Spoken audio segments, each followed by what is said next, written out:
Uwais Al-Qarni mengenal orang yang belum pernah bertemu dia dan dia tahu namanya siapa. Uwais Al-Qarni, Salman Al-Farisi itu ilmunya sama. Ketemu seseorang dia tahu namanya, Pak. Orang ini nanya, "Bimaza ta'rifni?" Dengan cara apa engkau mengenalku? Kita kan nggak pernah ketemu, kan dulu nggak ada Facebook, Pak. Jadi sebelum ketemu kan nggak bisa dicek, nggak ada IG dulu. Terus bagaimana? Jawaban Uwais, jawaban Salman Al-Farisi. Arafat ruhi ruhak. Ruhku mengenal ruhmu. Jadi itu nama ruh. Maka ruh kita ada namanya. Yang sekarang itu baru nama fisik dikasih oleh bapak kita atau guru kita. Nama itu berguna untuk di dunia. Untuk nikah, untuk sekolah, untuk keluar negeri namanya harus nambah. Tiga kata, benar. Jadi kita keluar negeri aja nama kita harus nambah. Kalau mau ngajar di kampus, bisa nggak S1? Nggak bisa. Harus nambah nama depan. DR. Dari dulu. Bukan ya? Jangan ALM, Pak. Almarhum itu. Harus nambah nama. Doktor. Kok bisa? Jadi jika di dunia ngajar di kampus berkelas harus ada DR-nya. Maka wali-wali itu dia diangkat juga.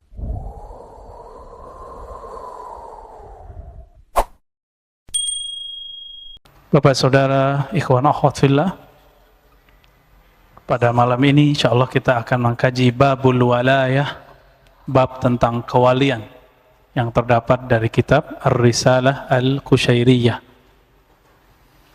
Sebelumnya mari kita baca surah Al-Fatihah. Semoga Allah membuka hati pikiran kita untuk menerima ilmu-ilmu darinya. Al-Fatihah.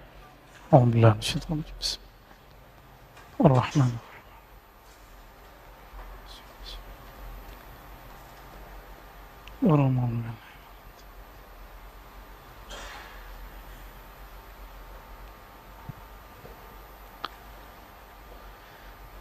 Beliau menyebutkan qala Allah Ta'ala ala inna awliya Allah, ketahuilah sesungguhnya wali-wali Allah. Ini pembukaan dari kitabnya, jadi dia menukil satu ayat dari surat Yunus ayat 62 ya. Ala inna awliya Allah, ketahuilah. Jadi ini penegasan. Allah sedang ingin memberitahu kita dengan serius. Setelah menggunakan kata ala, ketahuilah litanbih, lalu beliau menggunakan, Allah menggunakan kalam huruf inna untuk taukid, sesungguhnya. Jadi Allah serius ini ngomong. Aulia Allah, wali-wali Allah itu, kekasih-kekasih Allah itu, la khaufun alaihim wa la hum yahzanun. Tidak ada pada mereka khauf. Apa arti khauf? Takut. Tapi bahasa Indonesia takut itu beda loh ya. Takut bahasa Indonesia terlalu sempit. Nggak ada lagi artinya apa ya? Khauf. Khauf itu kalau boleh diartikan secara bebas, kegalauan terhadap masa depan. Itu khauf. Khauf juga bisa diartikan putus asa kepada rahmat Allah. Sudah dua. Khauf juga diartikan berburuk sangka kepada Allah Subhanahu wa ta'ala. Maka wali-wali Allah itu karakter di dalam rohaninya itu tidak ada kata khauf. Walahum yahzanun, tidaklah mereka hazan, yahzan, kata kerja, sedang, ya, fi'il mudhari'. Tidaklah mereka merasakan hazan, kesedihan.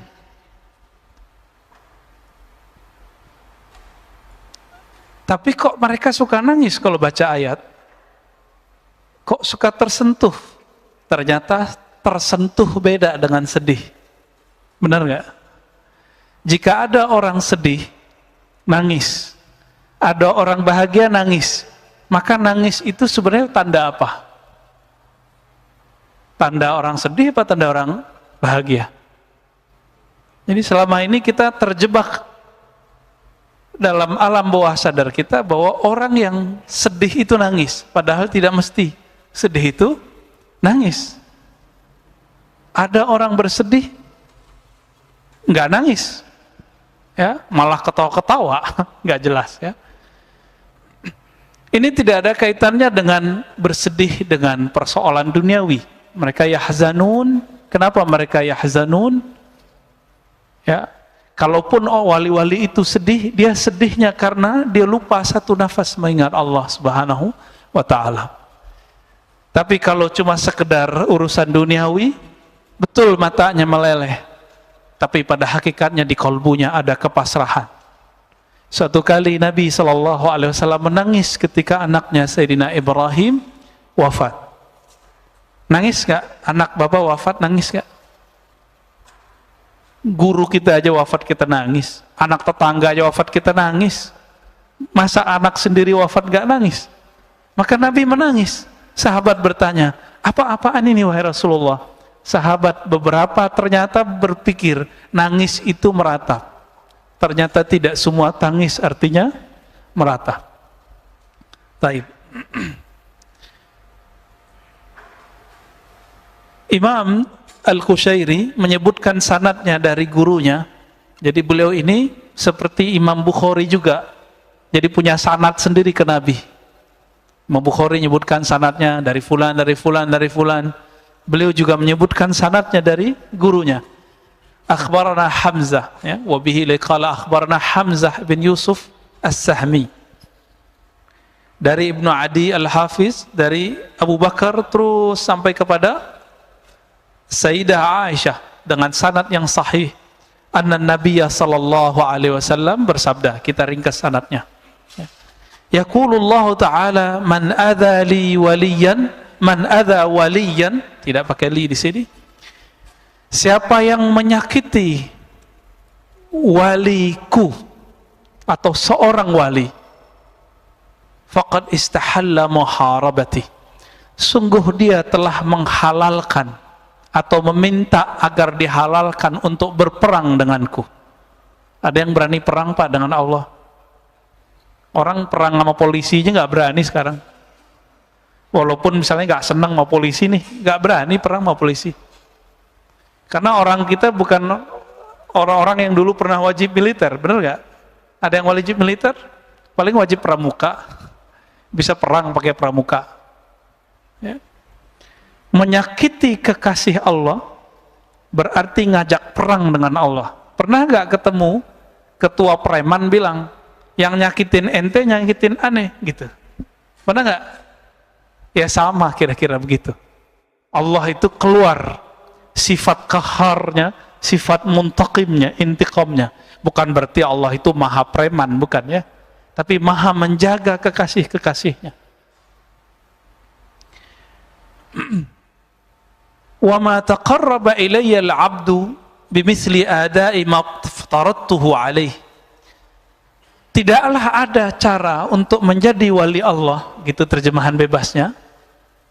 Orang yang disebut wali itu kan yang dekat. Nah, maka tidak ada cara dekat menjadi wali Allah kecuali menjalankan kewajiban-kewajibannya. Itu satu. Maka orang ini disebut dengan wali am, wali yang umum, yang mengamalkan yang wajib dari Allah Subhanahu wa ta'ala. Wa ma yazalu al-'abdu yataqarrabu ilayya bin nawafil hatta uhibbah. Tapi ada wali khas, wali level 2. Jadi wali ini bagi dua Pak. Wali am, wali khas. Ini dalilnya. Ini ada di Sahih Bukhari semakna dengan ini. Tidaklah seorang hambaku mendekatkan diri kepadaku dengan nawafil. Nawafil secara harfiah amalan tambahan. Hatta uhibbahu. Sehingga aku jatuh cinta kepadanya. Sehingga aku mulai menyayanginya. Kalau kita mulai senang dengan seseorang, kita cari-cari nggak dia di sosmed?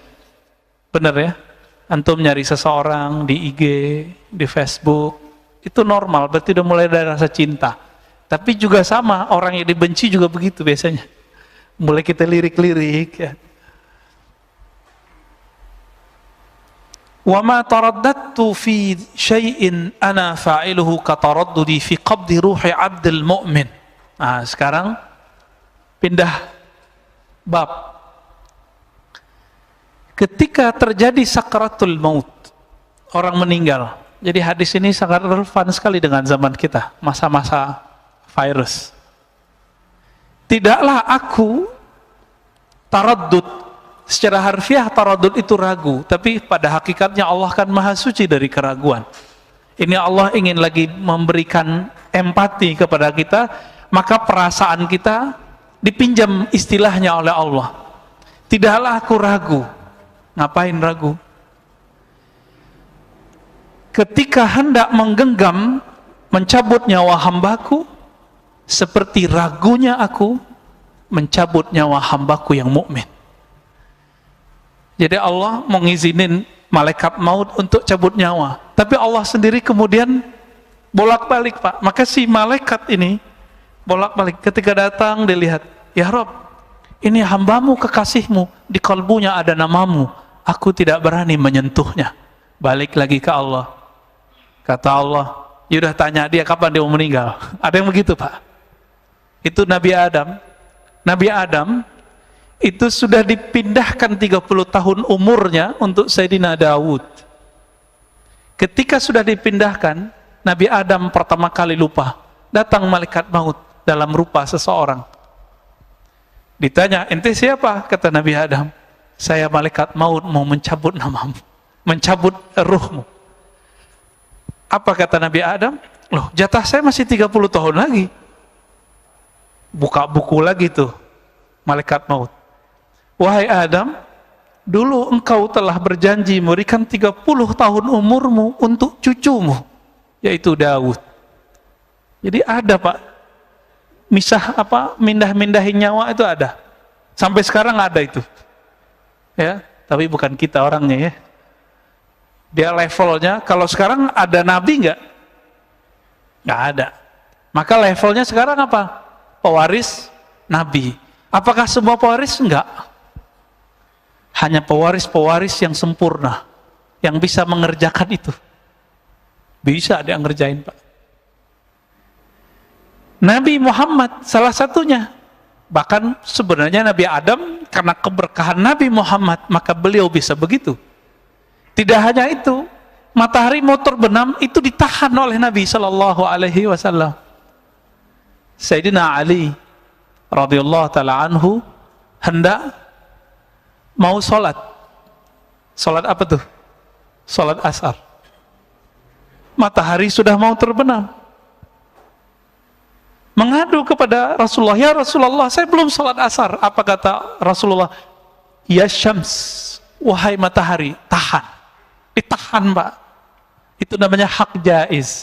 Maka Nabi punya 4 sifat wajib, 4 sifat mustahil, 1 yang jaiz. Jaiz itu jarang dibahas orang. Apa artinya jaiz? Hak unlimited yang Allah berikan kepada Nabi berupa syafaat di akhirat, mukjizat di dunia. Syafaat di akhirat, mukjizat di dunia. Ada nggak hari ini yang bisa manggil pohon? Nggak ada kan? Itu karena Nabi punya hak jaiz, bisa manggil pohon. Ya nakh ta'ali, wahai pohon kurma, kemarilah engkau. Itu karena Nabi diberikan hak jaiz. Haknya jaiz Nabi unlimited. Beliau mau, sebenarnya beliau nggak mau wafat bisa, Pak, tapi beliau memilih kembali kepada Allah Subhanahu wa ta'ala. Baik. Sama ini. Allah Ta'ala itu menyaksikan malaikat mautnya bolak-balik. Sebagaimana Nabi Adam menyaksikan malaikat bolak-balik, ragu juga itu malaikat. Akhirnya datang lagi kepada Allah. Apa kata Allah? Hei malaikat maut, suka-suka Adam, kembalikan saja. Dia maunya berapa lagi? Kembali ke Nabi Adam maunya seperti sebelum diberikan ke cucunya Nabi Daud. 30 tahunnya masih dia jalani lagi. Wallahu ta'ala alam, ya. Kenapa seorang nabi diberi hak jaiz? Ini yang kita sebut mukjizat. Kita sebut mukjizat. Jarang mukjizat ini disebut. Kalau di sekolah nggak ada, Pak, belajar begini. Bahwa Nabi Adam memindahkan 30 tahun umurnya ke Daud. Ada nggak belajar di sekolah? Nggak ada, padahal di Sahih Bukhari ada. Guru-guru agama kita nggak ngupdate, soalnya nggak ngaji Sahih Bukhari. Ya. Giliran ngaji Sahih Bukhari nggak pakai sanad. Ya nggak sahih pemahamannya. Li'annahu yakrahul maut wa akrah masa'atahu wa la budda lahu minhu. Kenapa seorang mukmin membuat Allah ragu? Ragu tanda kutip, bukan ragu hakiki. Ketika mau dicabut nyawanya, karena si hamba ini masih benci dengan kematian, nggak suka dengan kematian. Itu sebabnya saya pernah ketemu masyayikh saya dulu, ya. Ketika dia mengobati beberapa muridnya yang berbakat, dia bilang, "Ya Rob, jangan sampai ambil muridku." Muridnya udah dioain masih ragu. Akhirnya dia tepuk dada si murid. "Kalau ente mati saya jemput ruhnya." Ngomong gitu, Pak. Ada guru saya ngomong begitu. "Kalau engkau berpulang ke rahmatullah, saya akan menjemput meminta kepada Allah." Ada wali-wali bisa begitu. Itu kalau matinya masih mati suri. Kalau matinya sudah mati yang sebenarnya hakiki udah nggak bisa. Ya hanya Nabi SAW yang bisa. Atau wali yang bergelar wali gaus. Wali gaus itu pewaris Nabi. Itu sebabnya Sidi Syekh Abdul Qadir Jilani ketika mendengarkan seorang anak menangisi ayamnya, dia berdoa, benar nggak? "Ya Allah, kembalikan nyawa sang ayam." Hidup ayamnya. Kok bisa? Maka Sidi Syekh Abdul Qadir Jilani secara rohani mewarisi Sayyidina Isa. Hanya wali yang mewarisi Nabi Isa yang bisa ngidupin yang sudah mati. Nabi Isa bisa ngidupin yang mati biiznillah, dengan izin. Apa beda insya Allah dengan iznillah? Sering nyebut biiznillah nggak? Apa bedanya? Tahu? Mau dikasih tahu? Main pakai-pakai aja ya. Bismillah tat. Bismillah apaan? Insya Allah itu masih ada peran kita di dalam secara zahir. Tapi kalau biiznillah mutlak milik Allah. Coba lihat ayat tentang Nabi Isa menghidupkan mayat. Itu beliau mengatakan biiznillah atau insya Allah? Biiznillah. Maka sebenarnya saat itu bukanlah Nabi Isa yang menghidupkan. Seorang wali di hadis Imam Bukhari, tapi bukan riwayat yang ini redaksinya beda. Jika dia sudah dicintai oleh Allah, maka Allah tukar sifatnya. Jika dia berkalam dengan kalam Allah, jika dia berkehendak dengan kehendak Allah, jika dia melihat, mendengar semuanya dengan sifat-sifat Allah. Kira-kira ini wali loh Pak, bukan Nabi. Saat Sayyidina Syekh Abdul Qadir Jilani menghidupkan, meniupkan, itu yang meniupkan saat itu siapa? Allah. Karena sifatnya Syekh Abdul Qadir Jilani sudah tiada. Yang berdiri saat itu hanyalah sifat Allah Subhanahu wa ta'ala. Jadi kalau mau faham karomah, di situ pemahamannya. Kalau tidak begitu, maka namanya bukan karomah. Bisa jadi sihir, bisa jadi yang lain-lain, ya. Walaupun semuanya biiznillah, semua dengan izin Allah. Sihir itu terjadi karena izin Allah. Kok bisa dukun bersihir? Karena dukun diajarkan syaitan dan jin asma. Jadi ternyata jin itu masih punya asma. Apa arti asma? Bukan penyakit asma. Asma jamak dari isim, artinya nama. Iblis itu dulu namanya Azazil. Azazil ini dulu beribadah dengan menyebut beberapa nama Allah dan berdoa dengan nama itu. Maka Allah panjangkan umurnya. Itu karena dia berdoa dengan nama Allah Subhanahu wa ta'ala.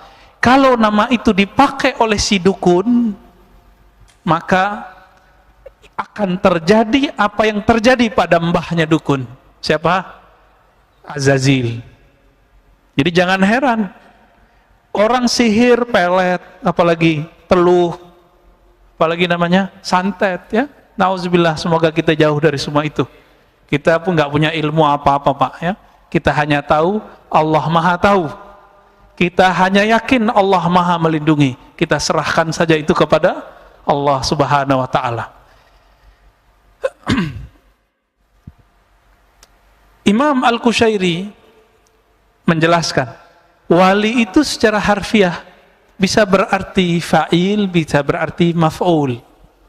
Fa'il yaitu orang yang sibuk beribadat secara aktif, itu wali. Bisa berarti maf'ul, pasif, orang yang sifat-sifatnya sudah diganti oleh Allah Subhanahu wa ta'ala.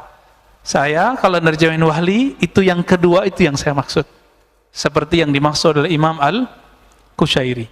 Inilah yang disebut wali khas, wali yang khusus. Adapun yang pertama, yang sibuk ibadah kepada Allah, disebut dengan wali am, wali yang umum.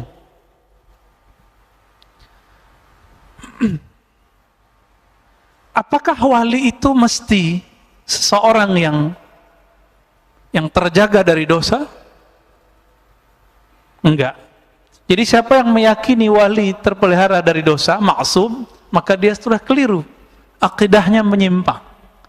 Seorang wali hanya mahfuz. Qalbunya dijaga Allah, fisiknya belum tentu dijaga Allah Subhanahu wa ta'ala. Sehingga Imam Junaid pernah ditanya, apakah seorang wali bisa bermaksiat? Jawaban beliau, itu kehendak Allah. Maksudnya apa? Seorang wali tidak bisa mengatur dirinya untuk tidak maksiat, karena itu sudah takdir dari Allah. Tapi seorang wali ketika maksiat, dia tahu cara kembali kepada Allah. Ini bedanya wali sama bukan wali. Ada nggak wali tambah tersentuh dengan maksiat? Banyak. Makanya banyak orang yang sombong dengan taatnya. Itu kalau Allah melirik orang ini akan dibiarkan oleh Allah sejenak bermaksiat. Ketika dia bermaksiat, Allah ambil lagi, lalu dia sadar, ya Rob, ampunkan aku, dan dia bisa nangis. Makanya kadang-kadang kita yang merasa banyak ibadah ini, Allah jebak, Pak, dengan takdir-takdir yang kadang-kadang kita nggak sadar bahwa kita sudah maksiat. Jadi jangan GR dulu kalau sudah beribadah, ya, belum tentu jadi wali, ya. Kadang-kadang ada orang jadi wali bukan karena ibadahnya, dan itu sering, tapi karena dia meniru sifat-sifat Allah. Ada seorang wali, dia pakai kedinginan, Pak, musim dingin, subtropis, negeri subtropis itu dingin, hujan turun, berikut dengan saljunya. Tiba-tiba dia melihat ada seekor anjing, itu kedinginan. Bajunya, jubahnya dia buka, kemudian dia selimutkan itu si anjing. Malamnya dia bermimpi, Allah mengangkatnya menjadi wali karena dia menyayangi seekor makhluk Allah Subhanahu wa ta'ala. Kisah ini kok nggak ada zaman Nabi? Emang nggak ada. Tapi sebelum Nabi ada yang lebih parah lagi. Seorang pelacur memberi minum seekor anjing. Sama itu. Maka si perempuan itu jadi wali Allah, Pak, langsung. Karena wali Allah itu pintunya satu, diampuni oleh Allah. Dan di hadis itu dikatakan Allah mengampuni si perempuan. Benar gak? Maka dia diampuni, saat itu dia jadi wali Allah. Jadi jadi wali Allah itu gampang-gampang susah, Pak. Ya, gampang-gampang susah. Benar gak? Jadi kadang orang beribadah 10 tahun gak jadi wali Allah. Kenapa? Dia terobsesi dengan ibadahnya, pengen jadi wali. Nafsu jadi wali. Padahal tetangganya gak makan, dia cuek. Ya. Satpam dia bentak. Ya. Cleaning service dia hardik. Orang tempat bekerjanya dia rendahkan. Sholatnya dahsyat, hafal Quran bisa jadi. Inilah yang Nabi katakan, dia hafal Quran tapi tidak tembus sampai ke relung dadanya. Makanya hati-hati Pak. Sekarang banyak program tahfiz, benar nggak? Itu bagus. Cuma hati-hati. Karena Nabi juga mengabarkan nanti Khawarij, manusia tapi bersifat seperti monster. Mereka hafal Quran tapi hafalannya tidak tembus sampai ke kalbunya. Kenapa? Mereka mendulukan hafalan, tidak mendulukan iman. Maka saya mengajak kalau masukin anak ke sekolah tahfiz, lihat gurunya. Gurunya mengajarkan akhlak, iman atau tidak. Bersanad kepada Rasulullah atau tidak. Kalau tidak, nggak usah Pak. Jangan-jangan ini proyeknya Khawarij. Karena Khawarij ini menjadi komoditi musuh-musuh Islam. Yang buat ISIS siapa Pak? Ya mereka. ISIS itu hafal Quran, baca la ilaha illallah, benderanya la ilaha illallah, tapi berapa ribu ulama dan umat Islam, bahkan mungkin sudah jutaan, itu mati di tangan mereka. Ya, hafal Quran itu, baca la ilaha illallah itu, kalau nembak pakai takbir, Allahu Akbar.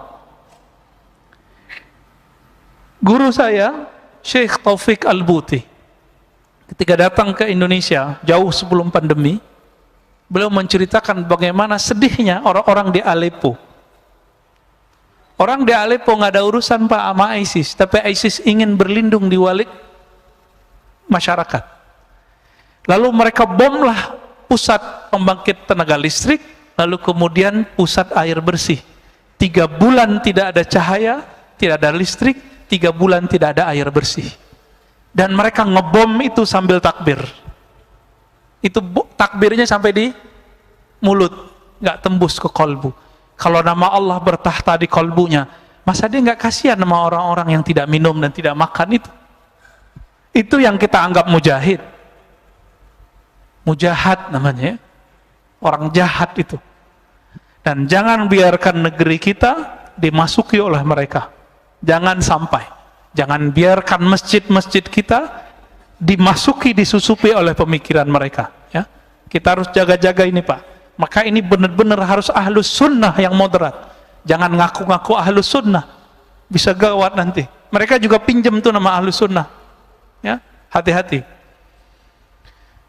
Kembali ke teks ini. Min syartil wali ayyakuna mahfuzan, kata beliau. Kata Imam Qushairi, syarat kerohanian wali bukanlah maksum seperti Nabi, tapi mahfuz, kalbunya dijaga oleh Allah subhanahu wa ta'ala. Inilah perbedaan hakiki antara tasawuf ahlus sunnah dengan Syiah. Orang Syiah meyakini para imamnya maksum.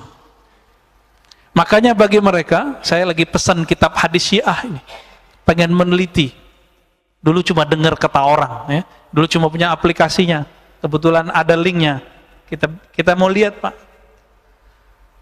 Para imamnya itu dianggap maksum. Maka bagi orang-orang Syiah, hadis itu bukan kalam Nabi saja, tapi juga kalam para imam. Disebut dengan hadis oleh mereka.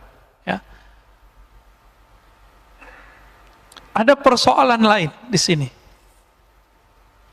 Ikhtalafu fi anna al-wali hal yajuzu ayya'lam annahu wali am la. Ulama berbeda pendapat, apakah wali mengerti bahwa dirinya wali? Kira-kira gimana Pak? Jawabnya tadi, wali tadi ada berapa? Wali am, wali khas. Wali am ini banyak. Antum cinta Allah, cinta Rasulullah, percaya kepada Allah, percaya kepada Rasulullah, amalkan yang wajib, kerjakan sunat, udah menjadi wali Allah yang umum. Mudah toh? Buang kebencian dari kolbu, buang kesombongan dari kolbu. Semua kita punya kelemahan dan aurat, dan semua aib kita punya. Wali yang begini nggak sadar kalau dirinya wali. Tapi wali yang khas, yang Allah sudah ganti sifatnya, masa dia nggak tahu kalau dia wali? Pasti dia tahu dirinya wali. Sebagaimana Nabi tahu dirinya Nabi. Dalilnya, Satu kali Nabi ditanya, ini hadis diriwayatkan oleh Imam Ahmad, Imam Darimi, dan imam-imam yang lain dengan riwayat yang berbeda-beda. Hadisnya hasan. Al-hasanu yuhtajju kas-sahih. Hadis hasan dipakai seperti hadis yang sahih. Apa kata Abu Dzar? Ya Rasulullah, di riwayat lain Abu Darda, ya. Kapan engkau tahu bahwa dirimu seorang nabi? Apa jawaban Nabi Muhammad SAW? Ketika ada dua orang bersayap datang, putih-putih, lalu berbicara di depanku, ketika aku sedang bermain dengan anaknya Halimah Sa'diyah. Apa kata satu malaikat? Kata satu malaikat, huwa, huwa, gitu bahasa Arabnya. Apakah dia ini yang dimaksud oleh Allah? Kata malaikat satu lagi, iya. Yang satu lagi ini Jibril. Betul, dialah orangnya. Karena Jibril ketika Nabi Muhammad belum lahir sudah bolak-balik datang ke Aminah mengabarkan, nanti kamu akan melahirkan seorang anak yang Nabi dan Rasul. Jadi Aminah sudah tahu anaknya Nabi dan Rasul. Lalu kemudian apa kata Nabi? Aku dibedah dadaku dan diambil isi jantungku dan dibersihkan. Inilah saat Nabi SAW tahu bahwa dirinya seorang Nabi. Dikiaskan dengan ini, maka wali juga tahu dirinya wali jika dia mengalami proses yang hampir-hampir mirip, tapi berbeda.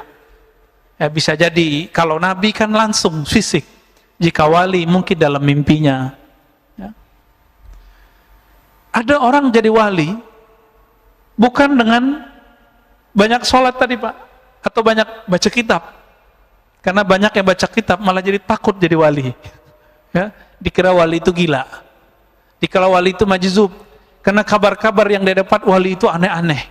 Padahal wali itu, wali yang khas ini dibagi lagi. Di antara wali yang khas itu, ada yang hanya tahu bahwa dirinya wali, yaitu Allah dan dirinya, berdua aja. Wali yang khas tadi. Ada yang kedua, baru kita pakai kaidahnya, la ya'riful waliyyu illal wali. La ya'riful waliyya illal waliyyu, ya. Tidaklah mengenal seorang wali kecuali dia juga seorang wali. Nah, yang ini jumlahnya juga tidak banyak. Setiap masa paling-paling Allah cuma berikan 124.000, terutama di akhir zaman ini. Sejumlah dengan jumlah sahabat, sejumlah dengan jumlah para nabi. Berapa jumlahnya? Jumlah umat manusia berapa? 7 miliar, ada. 124.000, kita jadiin aja 100.000. Berapa persen dari 7 miliar? Berapa persen, Pak? Dikit apa banyak? 0, ya.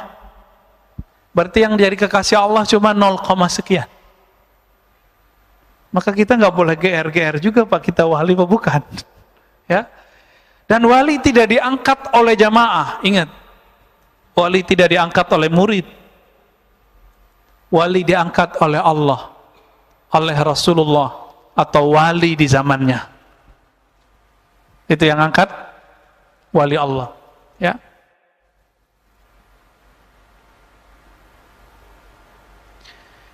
Lalu ada persoalan baru lagi di kitab ini. Apakah seorang wali mesti punya karamah? Keramat bahasa kita. Coba keramat, ini bahasa Arab apa bahasa Indonesia? Keramat Jati, nama bus ya. Ada nama Keramat Jati ya, di Jakarta Timur ya. Keramat, karamah. Apa arti karamah? Dari kata karam. Karam itu artinya kemurahan Allah Subhanahu wa ta'ala. Karena Allah pemurah, maka diberilah karamah kepada kekasihnya. Dengan karamah itulah Sayyidina Ali bisa tidak kesakitan kalau lagi sholat. Dicabut semua busur di punggungnya. Dengan karamah itulah Uwais Al-Qarni, walaupun tidak jadi pergi haji, tapi dia terlihat haji oleh orang. Dengan karamah itulah Uwais Al-Qarni mengenal orang yang belum pernah bertemu dia, dan dia tahu namanya siapa. Uwais Al-Qarni, Salman Al-Farisi, itu ilmunya sama. Ketemu seseorang, dia tahu namanya, Pak. Orang ini nanya, bimaza ta'rifni? Dengan cara apa engkau mengenalku? Kita kan nggak pernah ketemu, kan dulu nggak ada Facebook, Pak. Jadi sebelum ketemu kan nggak bisa dicek, nggak ada IG dulu. Terus bagaimana? Jawaban Uwais, jawaban Salman Al-Farisi. Arafat ruhi ruhak. Ruhku mengenal ruhmu. Jadi itu nama ruh. Maka ruh kita ada namanya. Yang sekarang itu baru nama fisik, dikasih oleh bapak kita atau guru kita. Nama itu berguna untuk di dunia. Untuk nikah, untuk sekolah, untuk keluar negeri namanya harus nambah. Tiga kata, benar. Jadi kita keluar negeri aja nama kita harus nambah. Kalau mau ngajar di kampus, bisa nggak S1? Nggak bisa. Harus nambah nama depan. DR. Dari dulu. Bukan ya? Jangan ALM, Pak. Almarhum itu. Harus nambah nama. Doktor. Kok bisa? Jadi jika di dunia ngajar di kampus berkelas harus ada DR-nya. Maka wali-wali itu dia diangkat juga. Saya mau tanya, dokter diangkat nggak? Dokter diangkat, Pak? Nggak pernah dokter sih, Pak, ya. S1 dia diwisuda nggak? Itulah pengangkatan sarjana. Magister diwisuda nggak?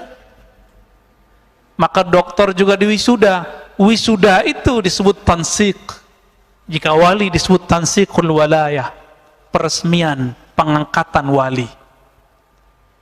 Ada wali yang menyaksikan dirinya seperti Nabi diperjalankan. Ini kan kebetulan kita lagi Isra wal Mi'raj, ya. Saya ngomong kebetulan bukan kebetulan bahasa Indonesia, tapi kebetulan bahasa lisan. Ya. Nanti jadi problem lagi sama ahli akidah, ya. Nabi Muhammad SAW, kesempurnaan beliau mutlak itu ketika beliau diperjalankan dengan fisiknya dari tanah haram ke Al-Quds, dan kemudian naik ke arasy Allah Subhanahu Tabaraka wa Ta'ala. Sama, wali itu juga diangkat, Pak, nanti. Diangkat oleh Allah. Dihadiri wali-wali Allah. Secara rohani, ada yang secara fisik. Begitu, ya. Maka jangan wali-walikan orang lewat Facebook, ya, atau lewat YouTube, jangan. Nggak perlu, Pak. Wali yang angkat Allah Subhanahu wa Ta'ala. Apakah mesti dia punya karamah? Enggak. Yang mesti dia punya istiqamah. Jadi syarat wajib seorang wali adalah al-istiqamah. Maka kesempurnaan wali Allah, kekasih Allah, bukan pada karamahnya, tapi kesempurnaannya pada istiqamahnya. Ya. Jadi mulai hari ini, malam ini, jangan memburu kesaktian, Pak. Kalau memburu kesaktian nanti ketemunya dukun sama tukang silat, jawara, banyak, Pak, di luar. Debus banyak di luar. Tapi tahu sendiri kalau udah belajar ilmu begitu, pasti mengabdikan sebagian dirinya kepada selain Allah. Kita dengar teman kita ada yang makan beling, ya. Makan apa tuh? Besi, logam, biar sakti. Ntar kalau mati gimana tuh, Pak? Ya, ada yang memelihara khadam. Hati-hati, Pak. Nanti meninggalnya susah. Kita sudah menyaksikan beberapa teman-teman kita belajar thariqah sufinya banyak. Zikirnya mungkin sudah ratusan juta kali. Tapi dia menyimpan satu ilmu buruk dalam dirinya. Ilmu debus. Ilmu debus ini kan ada dua. Ada yang lewat jalur auliaullah, namanya karamah. Ada yang jalur auliaus syaitan. Dia mengambil jalur ini dan gak pernah dibuang. Apa yang terjadi? Meninggal susah. Orang sakaratul maut terlihat 5 menit, Pak. Tapi itu bagi dia mungkin sudah 50.000 tahun. Rasanya. Jadi kalau ada ilmu-ilmu begitu, tobat kepada Allah, minta, ya Allah ambil ilmuku. Udah insya Allah Allah akan ambil. Ya, kasihan kita punya badan ini. Nanti ruhnya tergadai terus. Na'udzubillah min dzalik. Kenapa? Karena wali tidak mesti punya karamah. Tapi wali mesti punya istiqamah. Jadi kamalul wali bil istiqamah, la bil karamah. Kesempurnaan seorang kekasih Allah dengan istiqamahnya. Istiqamah itu bukan rutin tiap hari, tiap malam sholat 1000, bukan. Istiqamah itu terbagi dua, istiqamah zahir, istiqamah batin. Yang dimaksud istiqamah di sini dua-duanya, tapi jika tidak cukup yang di dalam kolbunya. Istiqamah batin. Apa istiqamah batin?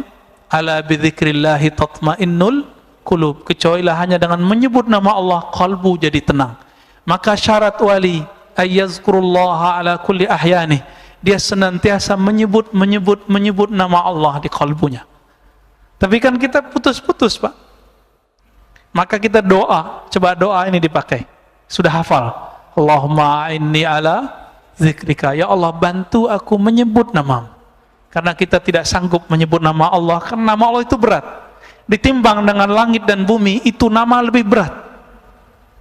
Itu sebabnya, Bapak seramakan Allah, jika dengarkan kajian penceramah, ada ceramah itu yang berat tembus ke kolbu, ada yang kok melayang di telinga hilang.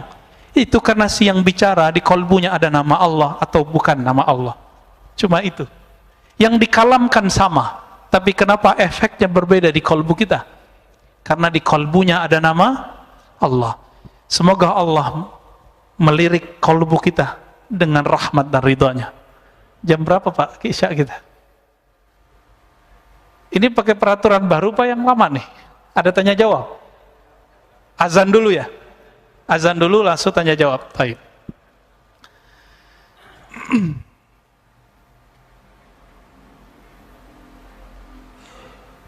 Imam Ibrahim ibn Adham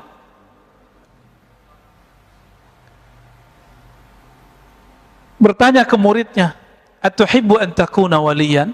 Maukah kamu jadi wali? Mau nggak jadi wali? Nih beliau lagi ngomong nih misalnya nih, mau nggak jadi wali? Mau? Yang bisa memandang Allah nanti cuma wali, Pak.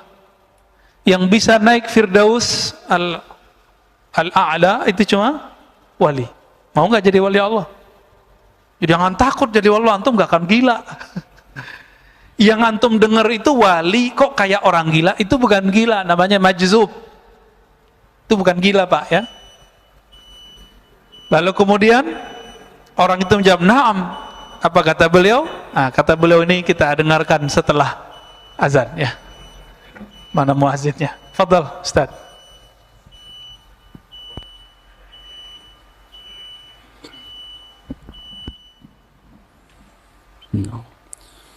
Allahu Akbar, Allahu Akbar,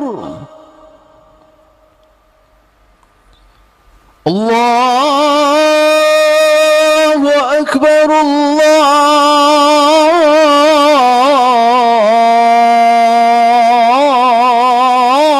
Allahu Akbar.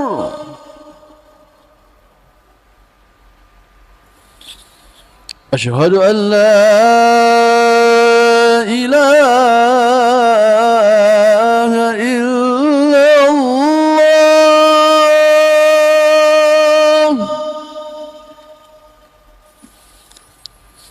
Asyhadu an la ilaha illallah.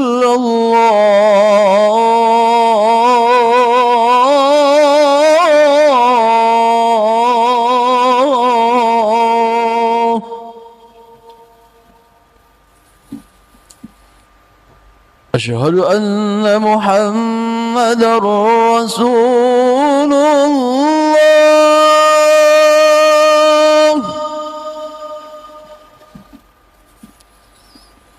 أشهد أن محمدًا رسول الله.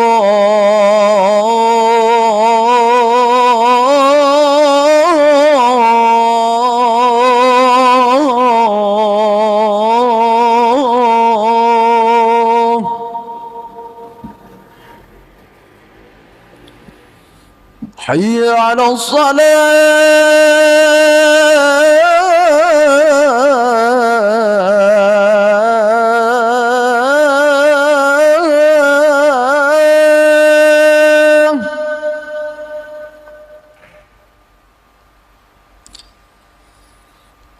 حي على الصلاة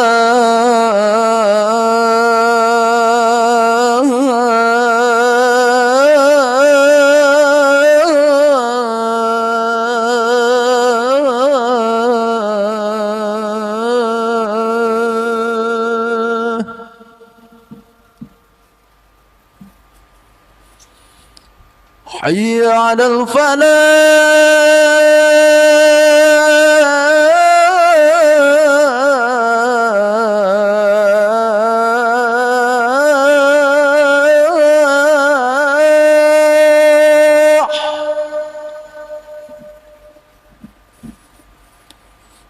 حي على الفلاح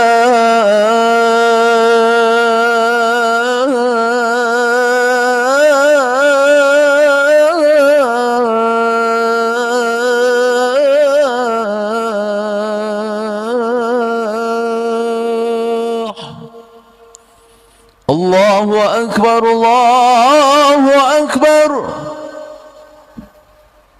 لا إله إلا الله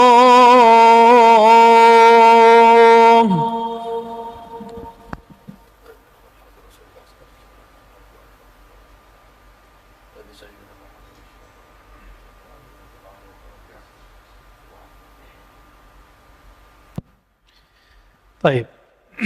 Kita tadi berhenti di kalamnya Al-Imam Ibrahim ibn Adham, Imam Salaf, ya, Salafus Saleh. Ketika beliau bertanya ke muridnya, adakah engkau pengen jadi kekasih Allah? Pengen jadi wali Allah? Kata si muridnya, na'am. Tentu wahai Tuan Guru. Maka beliau memberikan jalan. Apa jalannya? Yang jalan itulah yang ditempuh oleh Imam Ibrahim ibn Adham. Yang pertama, la targhab fi syai'in minad dunya wal akhirah. Wali sama orang soleh beda, Pak. Soleh di bawahnya wali. La targhab, janganlah engkau terobsesi untuk mendapatkan kebahagiaan di dunia, pahala di dunia, juga balasan di akhirat. Ini wali, Pak. Jadi wali sebenarnya jika Allah tidak menyuruhnya untuk merindui surga, dia tidak perlu merindukan surga. Jika Allah tidak memerintahkannya takut ke neraka, dia tidak akan takut kepada neraka. Ini wali. Maka zuhudnya seorang wali itu anid dunya wal akhirah. Dari dunia, dari akhirat. Bukan berarti mereka orang miskin, bukan. Ya, bukan berarti mereka melarat, bukan. Enggak ada urusannya, itu urusan kolbu. Di kolbunya tidak ada nyangkut nama selain Allah Subhanahu wa ta'ala. Kalau kita banyak nyangkutnya, Pak, maka belum jadi wali-wali juga, ya. Wali-walian adanya. Wa farrigh nafsaka lillahi ta'ala. Lalu fokuskanlah dirimu menghadap Allah Ta'ala. Wa aqbil wajhaka alaihi liyuqbila alaika biwajhi. Hendaklah engkau menghadap dengan wajah batinmu kepada Allah, sehingga Allah menghadap kepada engkau. Ya, itu kata beliau. Jadi Imam Ibrahim bin Adham, thariqahnya adalah thariqah zuhud. Tapi zuhud bukan hanya zuhud dunia, juga zuhud akhirat. Banyak orang suka umroh, suka haji, suka tahajud, tapi selalu terobsesi sama dirinya supaya bisnisnya lancar. Benar nggak? Saya sedekah supaya nanti Allah balas. Ya, thariqah matre. Ya, boleh nggak? Boleh. Cuma nggak bisa jadi wali, hanya bisa jadi orang soleh.